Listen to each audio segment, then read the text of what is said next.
भोलू रोज की तरह दादी से कहानियां सुनाने की जिद करने लगा। दादी दादी कहानी सुनाओ ना।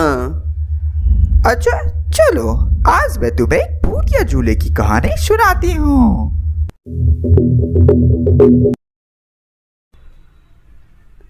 दादी कहानी सुनाना शुरू करती है। बहुत समय पहले की बात है। सोनपुर गांव में 4 दोस्त चिंटू, बंटी, शिम्पू और पिंकी रहा करते थे।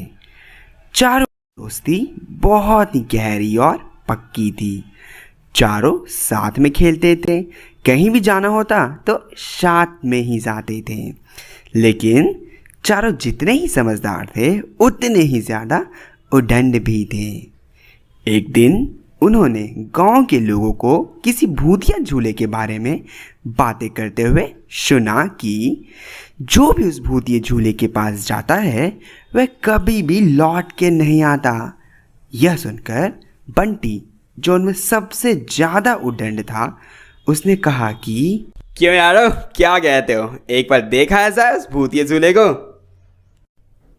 बंटी की बात खत्म होते ही पिंकी ने हड़बड़ाते हुए कहा, पागल हो क्या? मैंने सुना है कि वह भूतिया झूला एक विशाल और डरावने बरगद के पेड़ के नीचे है। ऐसा करना बहुत ही खतरनाक होगा। चिंटू ने पिंकी को चिढ़ाते हुए कहा, तो हम कौन सा खतरों से डरते हैं, हम भी तो खतरों के खिलाड़ी हैं। शिम्पू ने भी उसकी बातों में हाँ मिलाते हुए कहा, हाँ चलो देख आते उस भूतिया झूले को भी। इस तरह उन चारों ने अगली सुबह ही उस भूतिया झूले के पास जाने का फैसला किया। अगले दिन सुबह होते ही चारों जंगल की ओर चल दिए।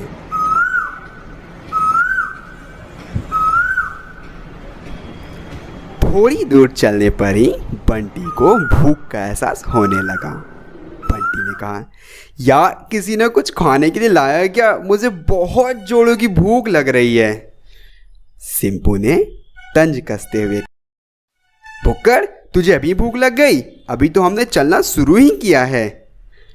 बंटी ने अपना बचाव करते हुए कहा, अरे नहीं यार, मैंने सुबह से कुछ नहीं खाया। शिम्पू ने भी तुरंत जवाब दिया, तो हमने कौन सा खाया है? तब चिंटू, जो उन लोगों में सबसे समझदार था, ने उन दोनों को रोकते हुए कहा, फिर शुरू हो गया तुम दोनों? चलो आगे कुछ दूर, आगे कुछ ना कुछ जरूर मिल जाएगा खाने के लिए। कुछ दूर और आगे चलने पर शिम्पू ने सहमते हुए कहा, यार मैंने जाने के लिए हाँ तो कह दिया, लेकिन अब मुझे थोड़ा डर सा लग रहा है।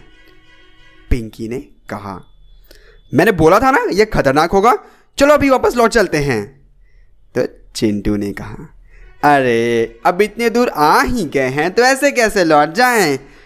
तब अचानक ही बंटी ने चिंटू को रोकते हुए कहा, अरे छोड़ो तुम लोग, वो देखो आम का पेड़, चलो पहले कुछ खा लेते हैं, उसके बाद आगे का सोचते हैं। चारों दोस्त आम के पेड़ की ओर चल दिए। चारों आराम से आम तोड़कर खाने लगे। आम खाने के बाद चारों आराम करने लगे और ऐसे में उनकी आंख कब लग गई उन्हें पता ही नहीं चला।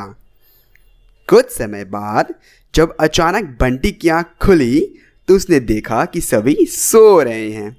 सभी को सोता देख बंटी के दिमाग में आया कि क्यों ना कुछ दूर टहल लिया जाए।